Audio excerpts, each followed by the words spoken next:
Chapter 24 of The Count of Monte Cristo by Alexandre Dumas. Chapter 24 The Secret Cave. The sun had nearly reached the meridian, and his scorching rays fell full on the rocks, which seemed themselves sensible of the heat. Thousands of grasshoppers, hidden in the bushes, chirped with a monotonous and dull note. The leaves of the myrtle and olive trees waved and rustled in the wind. At every step that Edmond took he disturbed the lizards glittering with the hues of the emerald. Afar off he saw the wild goats bounding from crag to crag. In a word, the island was inhabited, yet Edmond felt himself alone, guided by the hand of God. He felt an indescribable sensation, somewhat akin to dread, that dread of the daylight which even in the desert makes us fear we are watched and observed. This feeling was so strong that at the moment when Edmond was about to begin his labour, he stopped, laid down his pickaxe, seized his gun, mounted to the summit of the highest rock, and from thence gazed round in every direction. But it was not upon Corsica, the very houses of which he could distinguish, or on Sardinia, or on the island of Elba, with its historical associations, or upon the almost imperceptible line that to the experienced eye of a sailor alone revealed the coast of Genoa the proud, and Leghorn the commercial, that he gazed. It was at the brigantine that had left in the morning, and the tartan that had just set sail, that Edmond fixed his eyes. The first was just disappearing in the straits of Bonifacio. The other, following an opposite direction, was about to round the island of Corsica. This sight reassured him. He then looked at the objects near him. He saw that he was on the highest point of the island, a statue on this vast pedestal of granite, nothing human appearing in sight, while the blue ocean beat against the base of the island and covered it with a fringe of foam. Then he descended with cautious and slow step, for he dreaded lest an accident similar to that he had so adroitly feigned should happen in reality. Dante, as we have said, had traced the marks along the rocks, and he had noticed that they led to a small creek, which was hidden like the bath of some ancient nymph. This creek was sufficiently wide at its mouth, and deep in the centre, to admit of the entrance of a small vessel of the lugger class, which would be perfectly concealed from observation. Then, following the clue that in the hands of the Abbé Faria had been so skilfully used to guide him through the Daedalian labyrinth of probabilities, he thought that the Cardinal Spada, anxious not to be watched, had entered the creek, concealed his little bark, followed the line marked by the notches in the rock, and at the end of it had buried his treasure. It was this idea that had brought Dante back to the circular rock. One thing only perplexed Edmond and destroyed his theory. How could this rock, which weighed several tons, have been lifted to this spot without the aid of many men? Suddenly an idea flashed across his mind. Instead of raising it, thought he, they have lowered it. And he sprang from the rock in order to inspect the base on which it had formerly stood. He soon perceived that a slope had been formed, and the rock had slid along this until it stopped at the spot it now occupied. A large stone had served as a wedge. Flints and pebbles had been inserted around it so as to conceal the orifice. This species of masonry had been covered with earth, and grass and weeds had grown there. Moss had clung to the stones, myrtle bushes had taken root, and the old rock seemed fixed to the earth. Dante dug away the earth carefully, and detected, or at least fancied he detected, the ingenious artifice. He attacked this wall, cemented by the hand of time, with his pickaxe. After 10 minutes' labour, the wall gave way, and a hole large enough to insert the arm was opened. Dante went and cut the strongest olive tree he could find, stripped off its branches, inserted it in the hole, and used it as a lever. But the rock was too heavy, and too firmly wedged to be moved by any one man. Were he Hercules himself, Dante saw that he must attack the wedge. But how? He cast his eyes around and saw the horn full of powder which his friend Jacopo had left him. He smiled. The infernal invention would serve him for this purpose. With the aid of his pickaxe, Dante, after the manner of a labour-saving pioneer, dug a mine between the upper rock and the one that supported it, filled it with powder, then made a match by rolling his handkerchief in saltpeter. He lighted it and retired. The explosion soon followed. The upper rock was lifted from its base by the terrific force of the powder. The lower one flew into pieces. Thousands of insects escaped from the aperture Dante had previously formed, and a huge snake, like the guardian demon of the treasure, rolled himself along in darkening coils and disappeared. Dante approached the upper rock, which now, without any support, leaned towards the sea. The intrepid treasure-seeker walked around it, and selecting the spot from whence it appeared most susceptible to attack, placed his lever in one of the crevices, and strained every nerve to move the mass. The rock, already shaken by the explosion, tottered on its base. Dante redoubled his efforts. He seemed like one of the ancient Titans who uprooted the mountains to hurl against the father of the gods. The rock yielded, rolled over, bounded from point to point, and finally disappeared in the ocean. On the spot it had occupied was a circular space, exposing an iron ring let into a square flagstone. Dante uttered a cry of joy and surprise. Never had a first attempt been crowned with more perfect success. He would fain have continued, but his knees trembled, and his heart beat so violently, and his sight became so dim, that he was forced to pause. This feeling lasted but for a moment. Edmond inserted his lever in the ring, and exerted all his strength. The flagstone yielded, and disclosed steps that descended until they were lost in the obscurity of a subterraneous grotto.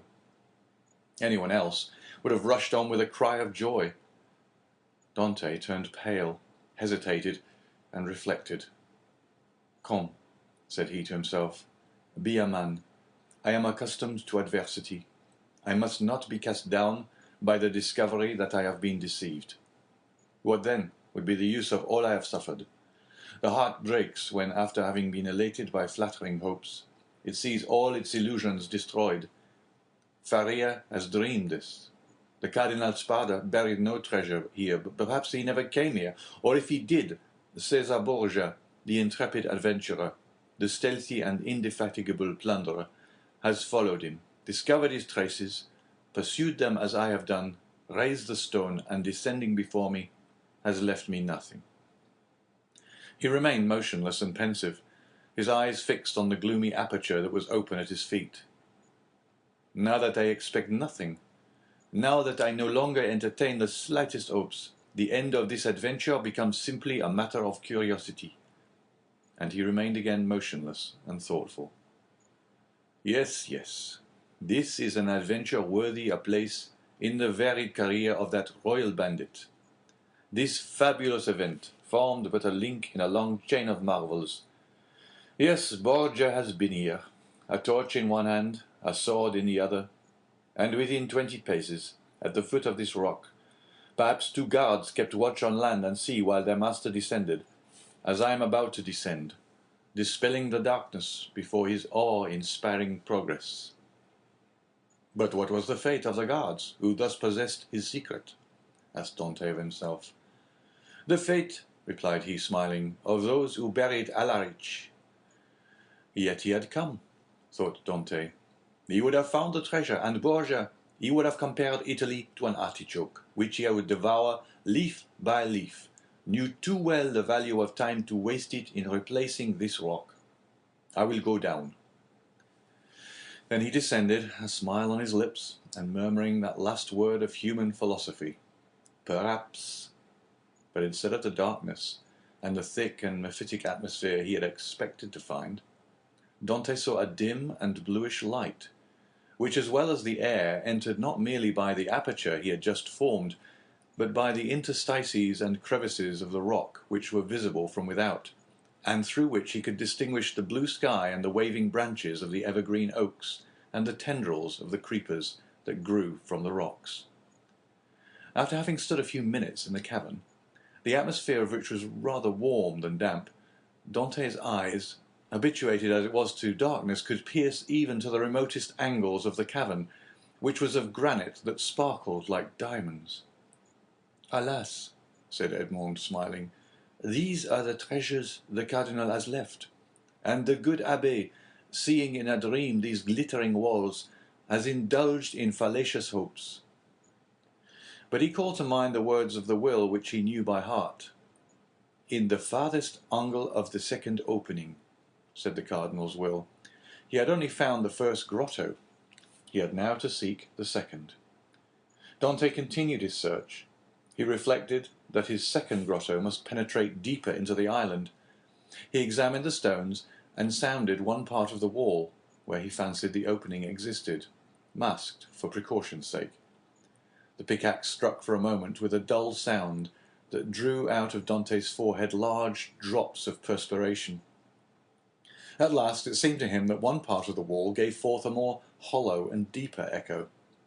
He eagerly advanced, and with the quickness of perception that no one but a prisoner possesses, saw that there, in all probability, the opening must be.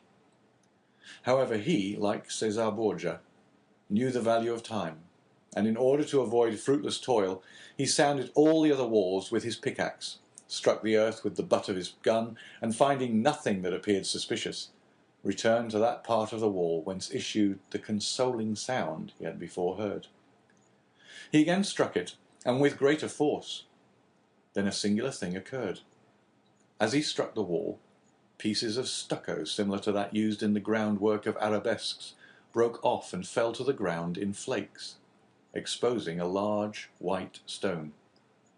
The aperture of the rock had been closed with stones. Then this stucco had been applied and painted to imitate granite. Dante struck with the sharp end of his pickaxe, which entered some way between the interstices. It was there he must dig. But by some strange play of emotion, in proportion as the proofs that Faria had not been deceived became stronger, so did his heart give way, and a feeling of discouragement stole over him. This last proof, instead of giving him fresh strength, deprived him of it. The pickaxe descended, or rather fell. He placed it on the ground, passed his hand over his brow, and remounted the stairs, alleging to himself as an excuse a desire to be assured that no one was watching him, but in reality because he felt that he was about to faint.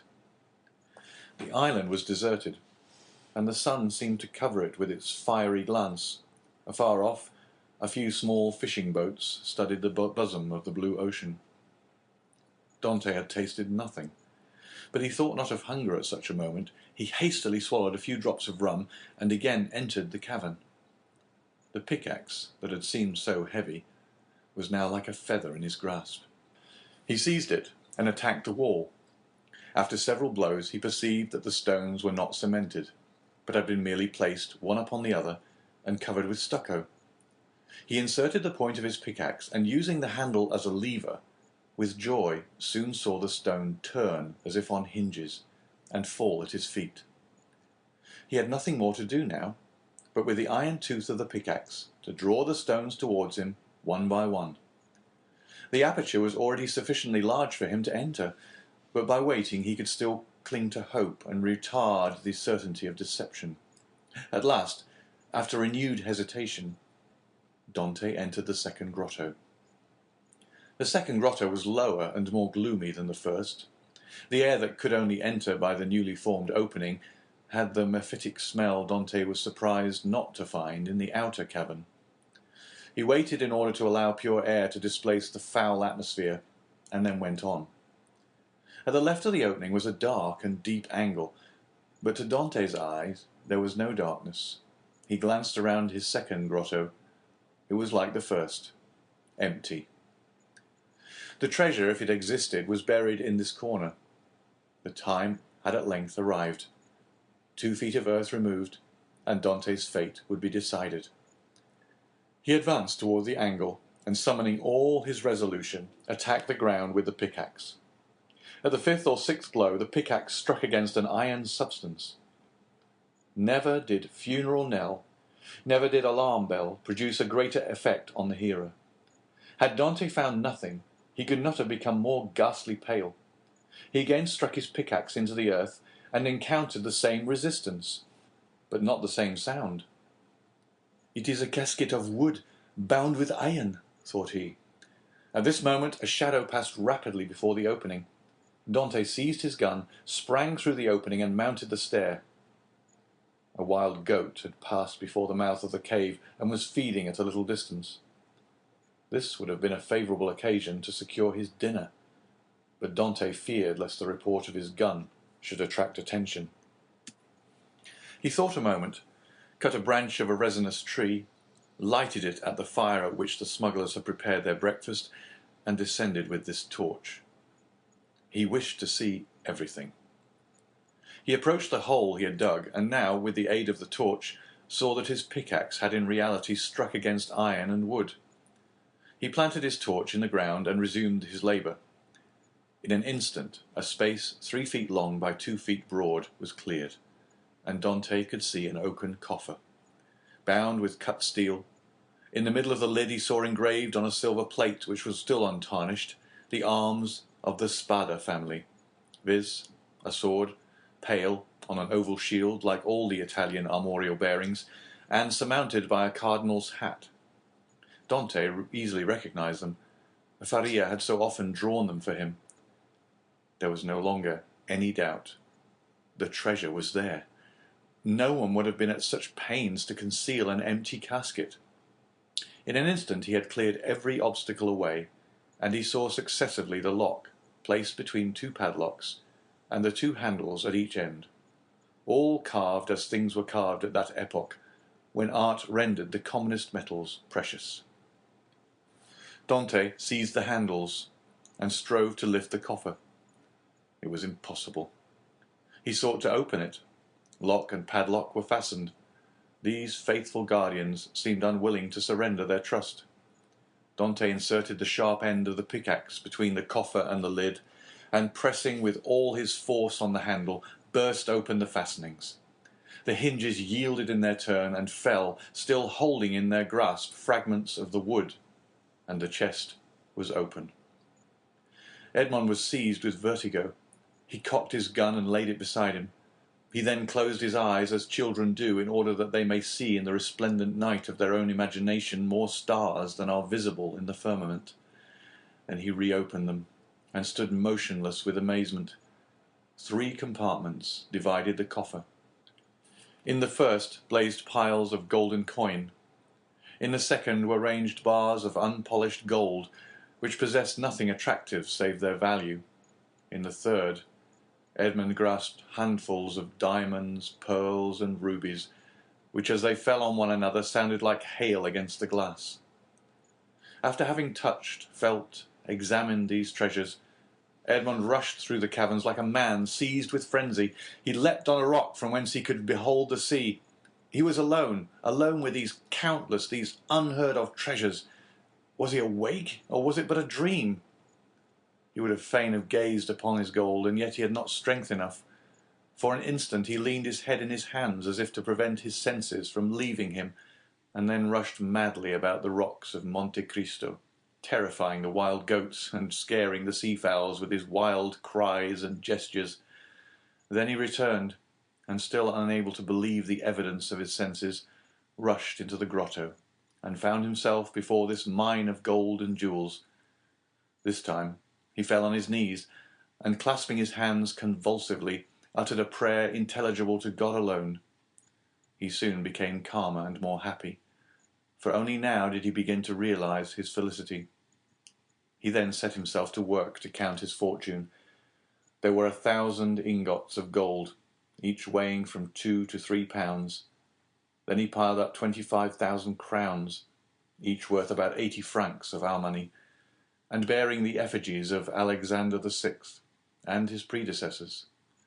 And he saw that the complement was not half empty. And he measured 10 double handfuls of pearls, diamonds, and other gems, many of which, mounted by the most famous workmen, were valuable beyond their intrinsic worth. Dante saw the light gradually disappear, and fearing to be surprised in the cavern, left it, his gun in his hand. A piece of biscuit and a small quantity of rum formed his supper, and he snatched a few hours' sleep, lying over the mouth of the cave. It was a night of joy and terror, such as this man of stupendous emotions had already experienced, twice or thrice in his lifetime. End of chapter 24.